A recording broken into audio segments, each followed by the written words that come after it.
She drove fast to outrun the guilt, her designer tires chewing up dirt roads like they were beneath her. But one sharp turn and a flat tire later, she found herself face to face with a grease-streaked stranger and his wide-eyed little girl asking if she was a princess. He didn't ask her name, didn't care about the money. He just offered a wrench and a second chance she didn't know she needed. The road narrowed as Charlotte Hayes sped through the edge of a town she hadn't bothered to learn the name of. The sun was sinking, casting long golden slashes across the cracked two-lane highway. Her hands gripped the leather wheel of the sleek black Mercedes, knuckles pale, jaw set hard enough to hurt. The last phone call still rang in her ears. Another board member with excuses, another merger sinking under the weight of cowardice. She hadn't slept in 2 days, hadn't eaten in one, and she'd nearly forgotten where she was going. All she knew was she had to get away. A sudden jolt knocked her forward. The steering wheel lurched, and the dashboard lit up with red warnings. She cursed under her breath as the car began to wobble. She eased it to the side of the road, tires kicking up gravel, and rolled to a stop near a faded sign that read Coldbrook Auto in peeling paint. Silence settled around her, thick and uncomfortable. The only sound was the ticking of the engine cooling down and the distant croak of cicadas in the trees. Her phone had one bar. She tapped for signal, then stared at the black screen in irritation. She opened the door slowly, stepping out in heels that did not belong anywhere near dirt.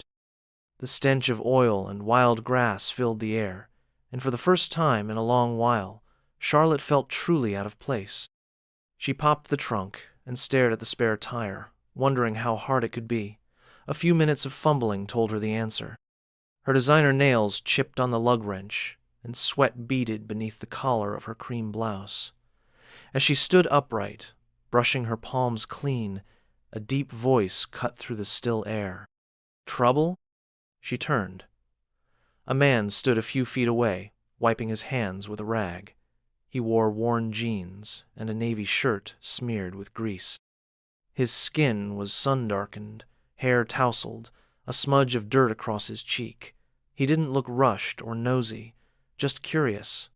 Charlotte straightened instinctively, spine stiff. "Flat tire." He nodded, eyes scanning the car without judgment. "You want help, or just someone to talk to while you struggle?" She hesitated. Pride warred with exhaustion. She glanced down at her ruined manicure, then back up at his calm, waiting face. "I'll take the help," she said quietly. He smiled once, small and genuine. "All right, then." He knelt beside the car like he'd done it 1,000 times before, steady and unbothered, moving with the quiet confidence of someone who knew the weight of things and didn't need to announce it. Charlotte watched him crouch low, hands working at the bolts like they belonged there, and realized how long it had been since she'd seen someone move with that kind of patience. No rush, no show. Just purpose. "You're lucky you didn't blow it out completely," he said without looking up. "These roads aren't kind once the sun drops." She folded her arms, still standing stiffly near the passenger door. "I wasn't planning on being here this long." He glanced up at her for the first time. His eyes were warm, brown, steady, unreadable. "Nobody ever is." A small voice called from behind the garage, light and clear. Charlotte turned and saw a little girl, maybe 5 or 6, peek her head around the corner. Her curls were wild and her shirt was stained with something bright and sticky. She didn't come closer, just stared with wide eyes, then whispered something and darted out of view. "That's Lily," the man said, tightening the last bolt. "She's shy with strangers, but give her 5 minutes and she'll be asking you every question under the sun." Charlotte didn't answer right away. Her gaze lingered on the corner where the girl had disappeared. Something about the child's curious eyes tugged at her more than she expected. "You're her father?" she asked eventually. He nodded, wiping his hands on the rag again. "Just the two of us. My wife passed 3 years back." Charlotte's fingers tightened around the strap of her purse. She didn't know what response he was expecting, or if he needed one at all, but he didn't seem to need anything from her. Not awe, not pity. Just shared space, and maybe a bit of quiet. He stood up and nodded at the car. "You're good to go.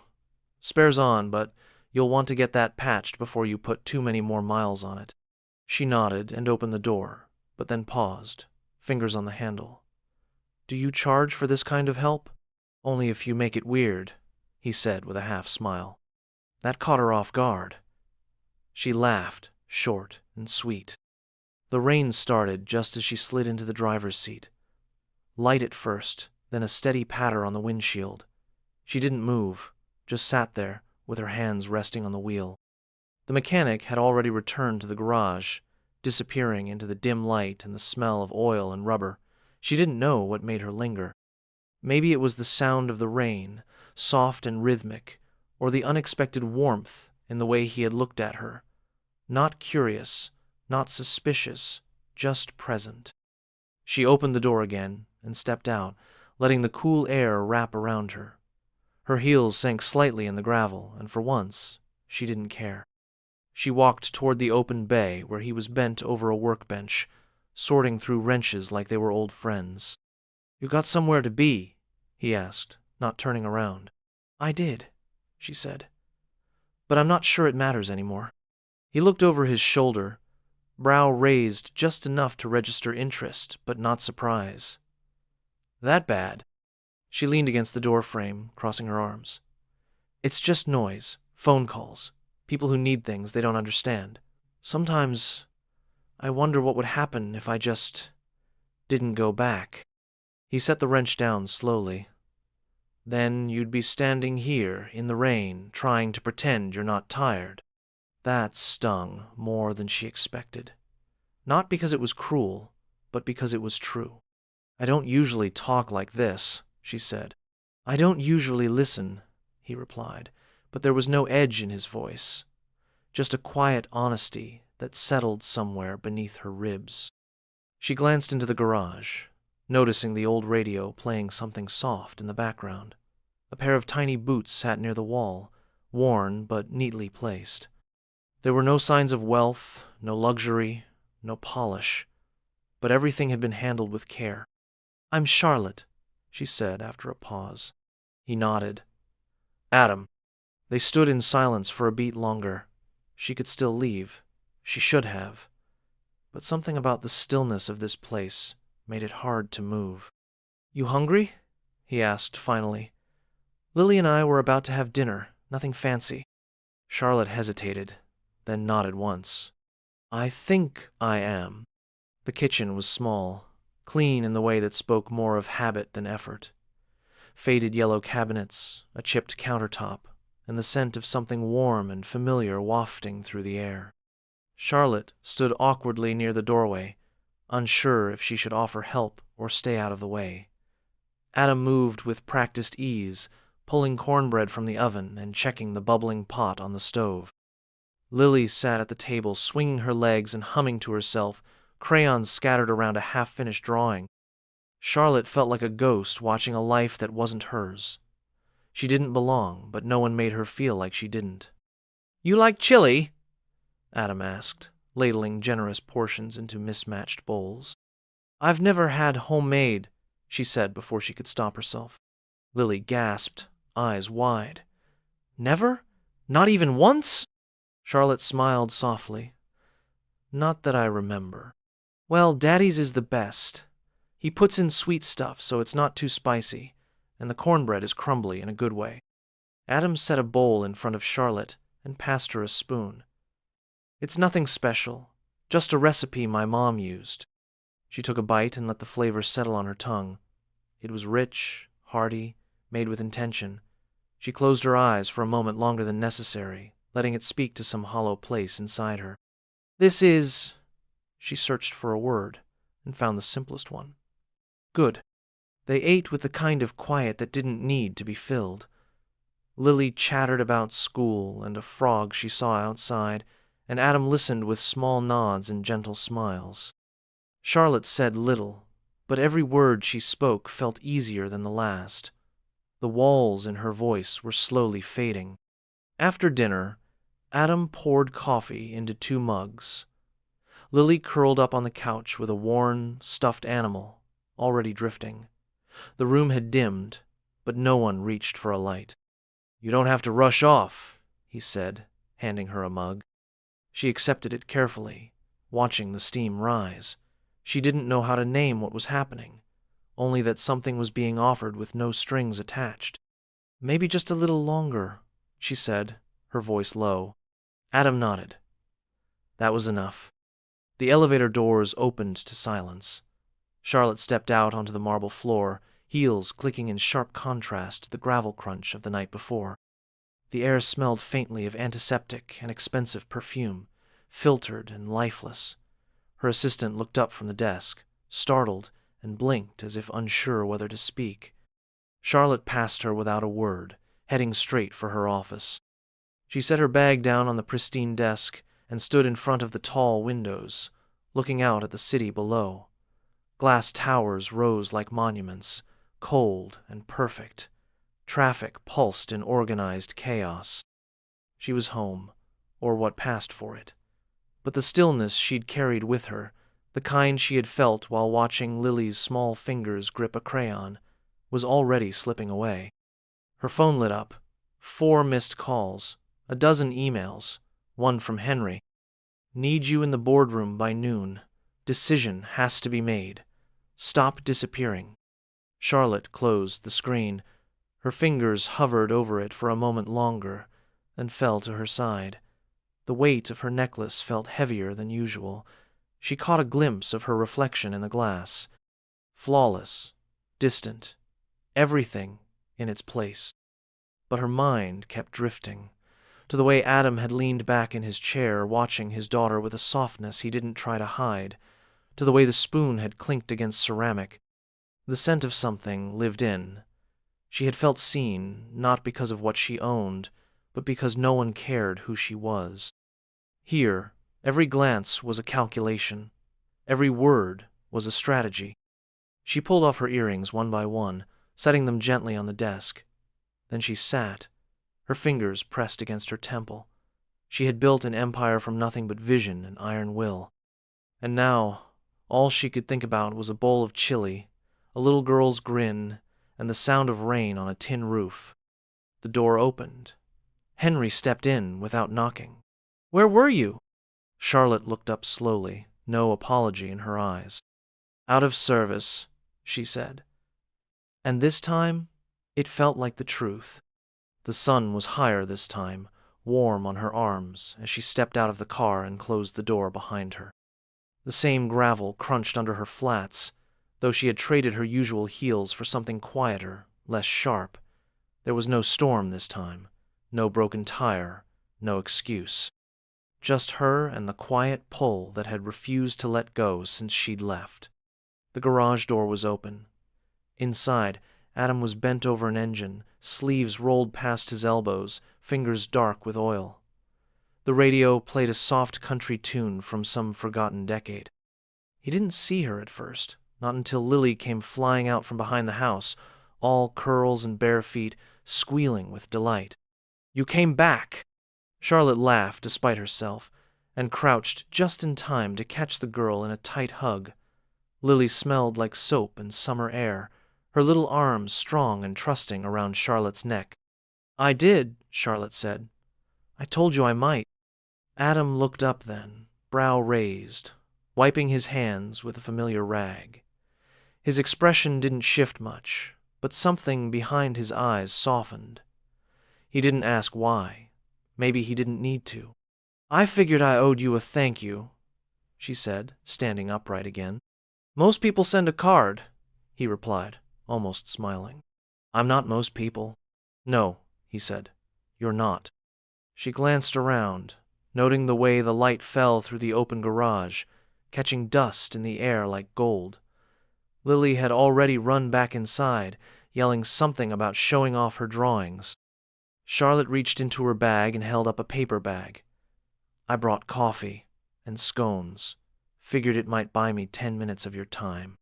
Adam took the bag from her, peeking inside. "Depends on the flavor." "Blueberry," she said. "And maybe a little bit of curiosity." He stepped aside, nodding toward the stool near the workbench. Then I guess you'd better sit. She did, tucking a loose strand of hair behind her ear. The engine in front of him was half assembled, wires and bolts scattered like a puzzle halfway solved, but for now, neither of them touched it. Sometimes, 10 quiet minutes said more than any question ever could. The third time she visited, it was dusk again. The sky had turned to soft purple, the kind of color that made everything feel a little slower. Adam was sitting on the front steps, elbows resting on his knees, watching Lily chase fireflies in the tall grass. Charlotte parked and walked toward them without hesitation. Her heels were gone for good now. She wore jeans and a cotton shirt, and for once her hair was down. He looked up when she approached, but didn't stand, just shifted slightly to give her room. She sat beside him, close but not quite touching. The warm silence stretched between them, like an old song. "I'm not just some tired woman with car trouble," she said after a while, voice quiet. "I figured," Adam said. "I run a company. Several, actually. My name's in papers I don't even read. My fiancé or ex-fiancé, I guess, was more concerned with stock prices than anything else. Everything in my life was about control, performance, results."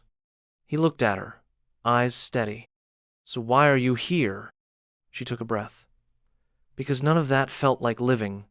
And you, this place, it reminded me there's something else." Lily's laughter echoed across the field.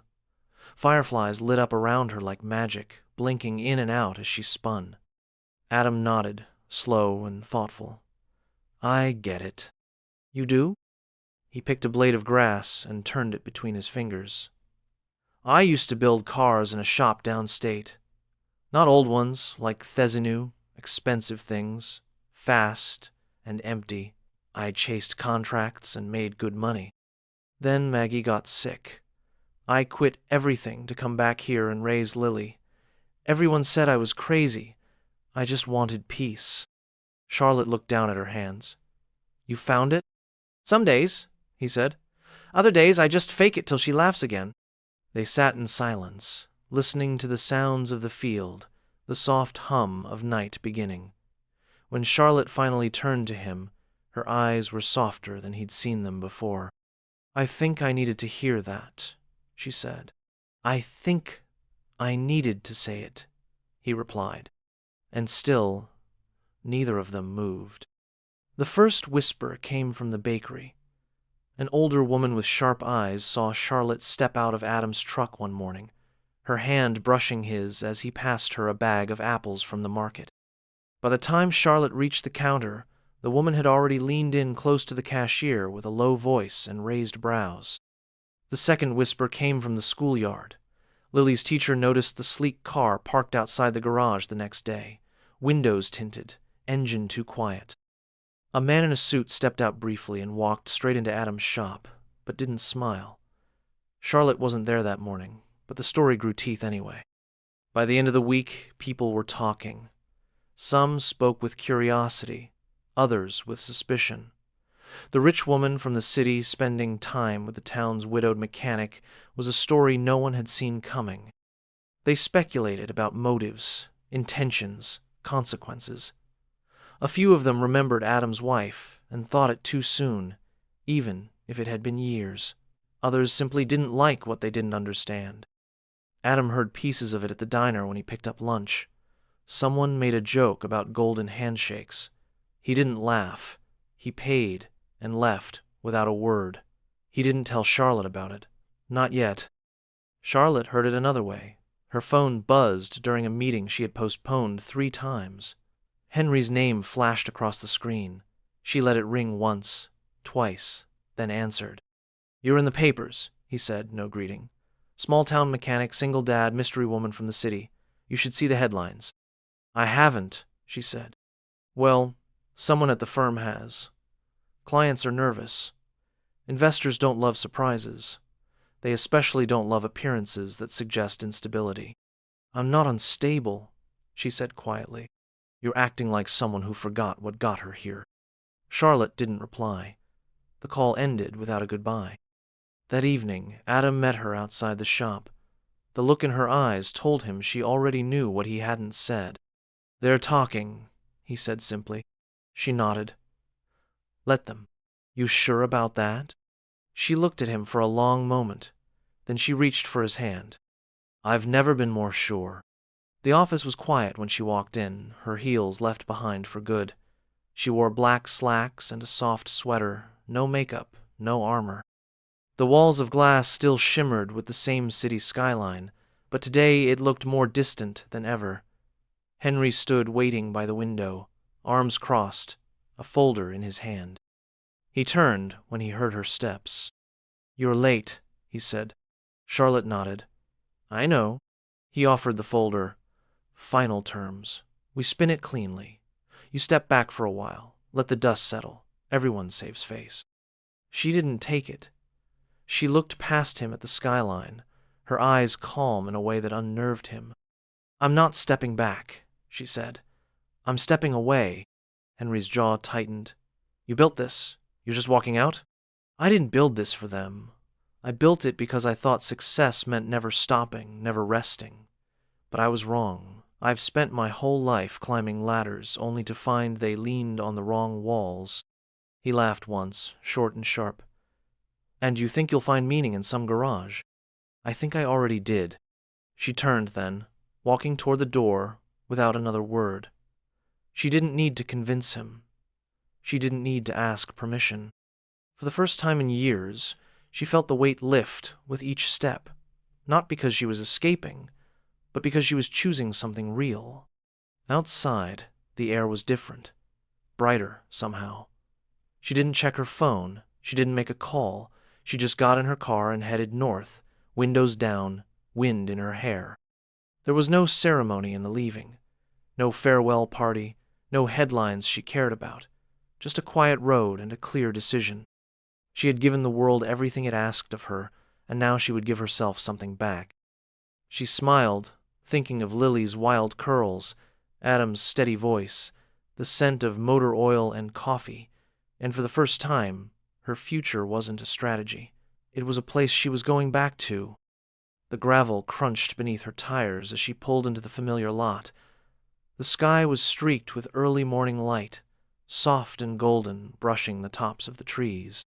The garage stood just as she remembered, paint peeling in places, the old sign creaking gently in the breeze, but it looked like home. She stepped out with a small suitcase in hand. No driver, no assistant, no calls waiting on hold, just her, the clothes on her back, and everything she had come to understand. Adam stepped out from behind the garage, wiping his hands on a rag. He looked at her without surprise, as if he had known she'd come back, even if he hadn't let himself hope. His eyes met hers, quiet and steady. "Back already?" he asked. She nodded, her voice catching in her throat for a moment. "This time, I'm not leaving." He didn't smile right away, just studied her, as if waiting to be sure. Then he stepped forward and reached for the suitcase. Their fingers touched briefly, and she let go. Lily came running from the side yard, barefoot and laughing, a smear of peanut butter on her cheek. She didn't ask questions, just launched herself into Charlotte's arms, wrapping around her like she'd never left. Inside, the house smelled of cinnamon toast and motor oil. The radio played something low and warm in the background. The air felt lived in, honest, full. Charlotte took a slow breath and looked around. No polished floors or silent hallways, just soft light, warm voices, and a place where she was simply wanted. Adam set the suitcase down by the door, then turned back to her. "You hungry?" She smiled, eyes full. "Starving."